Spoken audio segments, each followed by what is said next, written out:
તમે જ તમારા ડૉક્ટર યુટ્યુબ ચેનલમાં આપ સૌ દાર્શનિક મિત્રોનું હાર્દિક સ્વાગત છે। આજની દિવ્ય ઔષધિનું નામ છે કુંવરપાઠું। આ વનસ્પતિને ગુજરાતીમાં કુંવાર કે કુંવરપાઠા તરીકે અને હિન્દીમાં ગ્વારપાઠા તરીકે ઓળખવામાં આવે છે। આ વનસ્પતિને સંસ્કૃતમાં ધૃતકુમારી તરીકે ઓળખવામાં આવે છે, કારણ કે તે ઘીથી ભરેલી કુંવારિકા જેવી મદદ કરનારી ઘી જેવા ચીકણા રસથી ભરેલી છે। આનું બીજું નામ ગૃહકન્યા છે, કારણ કે તે ઘરના કામકાજમાં કન્યા જેવી ઉપયોગી છે। સેવન કરનારને પુષ્ટિ અને બળ આપે છે। આ વનસ્પતિને સહા તરીકે પણ ઓળખવામાં આવે છે, કારણ કે તે તાપ ગરમી સહન કરીને ટકી રહેનારી છે। આ વનસ્પતિનું બીજું એક નામ છે રસમાતા, કારણ કે આ વનસ્પતિ સ્ત્રીઓ માટે એનો રસ માતા સમાન ઉપકારક છે। આ વનસ્પતિનું લેટિન નામ છે એલોવેરા। આ વનસ્પતિના કેટલાક ઉપનામ પણ છે। આ વનસ્પતિને પ્લાન્ટ ઓફ ઇમોર્ટોલિટી એટલે કે અમરત્વના છોડ તરીકે, વન્ડ ઓફ હેવાન સ્વર્ગની જાદુઈ લાકડી તરીકે, બર્ન પ્લાન્ટ એટલે કે દાઝી ગયેલા ત્વચાની સારવારમાં વપરાય છે।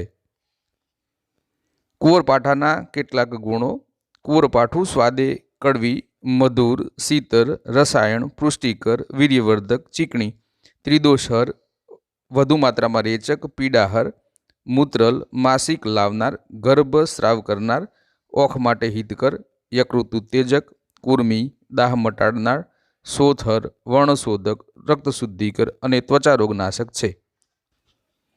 કુંવરપાઠુંના અગત્યના ઘટકો, એમાં આવેલા પોષક તત્વોની વાત કરીએ।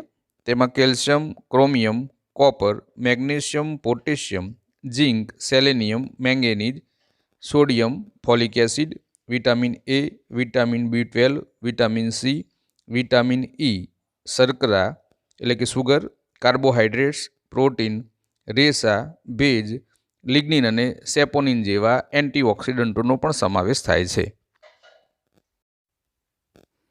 કુંવરપાઠાના ઔષધીય ફાયદાઓની વાત કરીએ।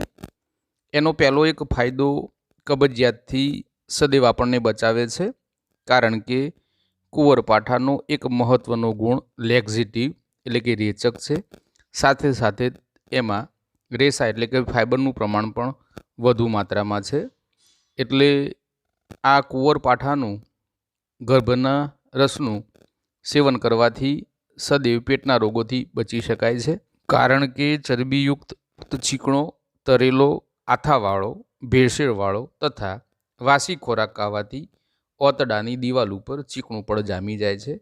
આથી આ દિવાલોમાંથી પાચક રસો સ્રવી શકતા નથી, પોષક તત્વો દિવાલોમાં શોષાતા પણ નથી, ખોરાકનું પૂર્ણ પાચન થતું નથી અને કાચો આમ બને છે। આ બધી જ સમસ્યાઓ માટે કુંવરપાઠાનો રસ ખૂબ જ ઉત્તમ કાર્ય કરે છે। પાચન માટે લાભકારી છે।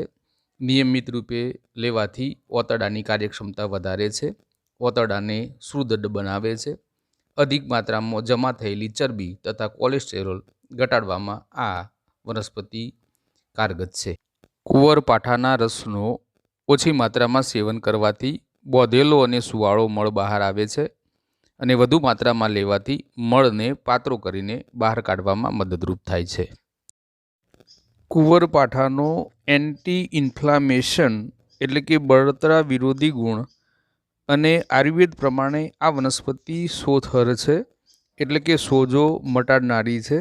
એટલે શરીરના વિવિધ અંગો જેવા કે હૃદયની વાહિનીઓનો સોજો, ગર્ભાશયનો સોજો, લીવરનો સોજો, પરોળનો સોજો, વાગવા પડવાથી આવેલો સોજો, પેટનો સોજો, હાડકાનો સોજો, હાથ પગના ઓગળાઓનો સોજો, આ તમામ સમસ્યાઓ માટે કુંવરપાઠાના રસનું સેવન કરવાથી ઉત્તમ પરિણામ મળે છે। જો શક્ય હોય તો તેના ગર્ભનો ગરમ રસ લગાવી અથવા ગર્ભ ગરમ કરી એને નવશેકો બોધવાથી ખૂબ જ ફાયદો થાય છે। પ્રોટીનનું કામ શરીરનું સમારકામ કરવાનું છે। કુંવરપાઠામાં સવિશેષ પ્રમાણમાં પ્રોટીન અને અન્ય એન્ટીઓક્સિડન્ટોને કારણે તે ત્વચાના કોઈપણ ગામોથી ત્વચાના મૃત કેશિકાઓને બહાર કાઢીને નવી કેશિકાઓની વૃદ્ધિમાં મદદ કરે છે, એટલે કે કુંવરપાઠું ઘા ભરવામાં આશ્ચર્યજનક પરિણામ આપે છે, કારણ કે કુંવરપાઠું ફૂગનાશક, જીવાણુનાશક અને વાયરસનો નાશ કરવાની અદ્ભુત ક્ષમતા ધરાવે છે. ઘામાં પરુ થવા દેતું નથી અને પરુ થયું હોય તો તેને દૂર કરવાની અદ્ભુત એન્ટિસેપ્ટિક ક્ષમતા પણ કુંવરપાઠામાં છે.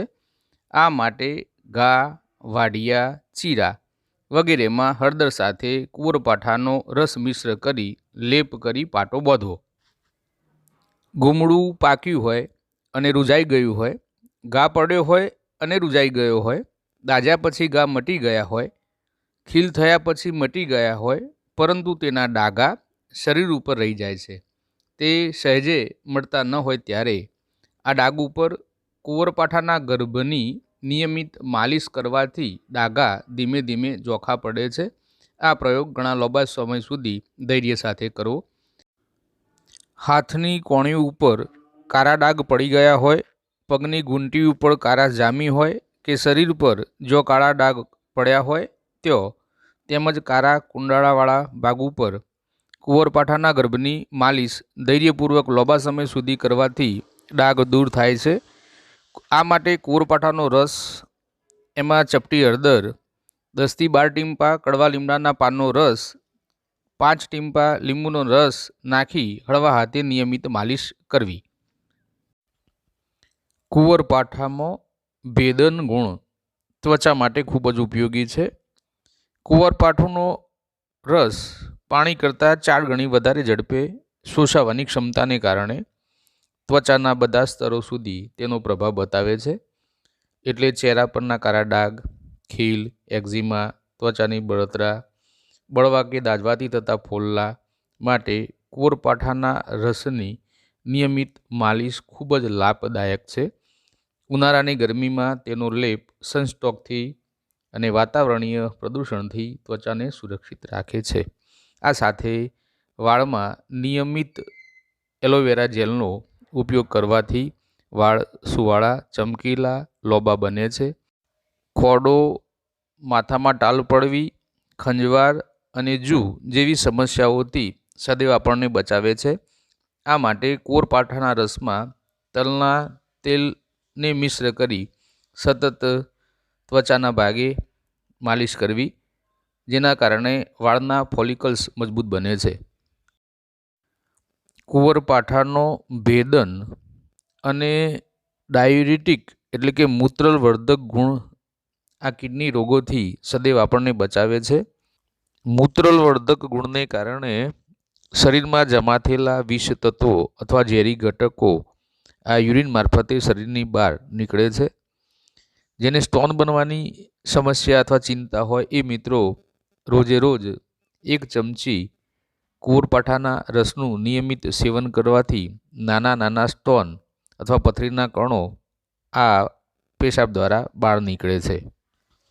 આ ઉપરાંત હૃદયની કાર્યક્ષમતા વધારવા, હૃદયરોગ તથા અન્ય રોગો માટે સુરક્ષા કવચ તરીકે લીવર અને કિડની પણ યોગ્ય રીતે કાર્ય કરી શકે માટે જરૂરી ઉર્જા પૂરી પાડવા માટે આ કુંવરપાઠાની જેલી ખૂબ જ અગત્યની છે. એટલે કુંવરપાઠાના રસનો નિયમિત તમારા ચિકિત્સકના માર્ગદર્શન અનુસાર સેવન કરવાથી આપણા શરીરની રોગપ્રતિકારક ક્ષમતાને પણ વધારે છે. કુંવરપાઠું જોઇન્ડિસ એટલે કે કમરા માટે પણ ખૂબ જ ઉપયોગી છે.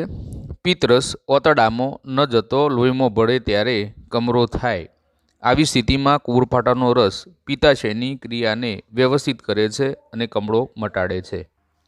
કેટલીક વાર બહેનોને હોર્મોન્સ ચેન્જના કારણે અથવા મોનોપોઝ વખતે સ્તન શોથ એટલે કે સ્તન ઉપર સોજો, સ્તનપાક અથવા સ્તનગ્રંથિનો સોજો આવાના પ્રશ્નો ઊભા થતા હોય છે, ત્યારે કુંવરપાઠાની જેલી ઉત્તમ પરિણામ આપે છે. આ માટે કુંવરપાઠાના રસમાં હળદર વારંવાર ઘૂંટી તેનો સ્તન ઉપર લેપ કરવાથી આ બધી સમસ્યાઓ મટે છે. કુંવરપાઠાના 2 અગત્યના ગુણધર્મો આર્તર જનન અને આર્તર શુદ્ધિકર. આ 2 ગુણધર્મોને કારણે મહિલાઓમાં માસિક ઓછું આવવું અટકીને આવવું, દુખાવા સાથે આવવું, આ બધી તકલીફો દૂર કરીને માસિક નિયમિત તથા સારી રીતે લાવે છે. અશુદ્ધ માસિકને શુદ્ધ કરવાની ક્ષમતા પણ આ કુંવરપાઠાના રસમાં છે.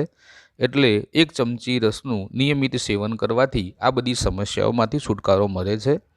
પુરુષોમાં શુક્રકોષોના ઉત્પાદન અને શુક્રકોષોની ગતિશીલતા માટે પણ આ કુંવરપાઠાનો રસ ખૂબ જ ઉપયોગી છે. એટલે વંધ્યત્વ માટે આ કુંવરપાઠું સર્વશ્રેષ્ઠ છે. જે મિત્રોને ડાયોડિયા એટલે કે ઝાડાની સમસ્યા હોય, ગર્ભવતી માતાઓ અને સ્તનપાન કરાવતી માતાઓ એ કુંવરપાઠાનું સેવન આયુર્વેદિક ચિકિત્સકના સલાહ અને માર્ગદર્શન હેઠળ જ કરવું. કારણ કે વધુ પડતા કુંવરપાઠાના રસથી ગર્ભસ્રાવ થઈ શકે છે. વિડીયોમાં દર્શાવેલો કોઈપણ પ્રયોગ કરતો પહેલો તમે તમારા આયુર્વેદિક ચિકિત્સકની સલાહ અને માર્ગદર્શન લેશો. વિડીયોમાં દર્શાવેલી માહિતી સારી લાગી હોય તો તમે તમારા ડૉક્ટર યુટ્યુબ ચેનલને લાઇક, શેર અને સબસ્ક્રાઈબ કરશો. વિક્રમભાઈ પટેલના સપ્રેમ નમસ્કાર.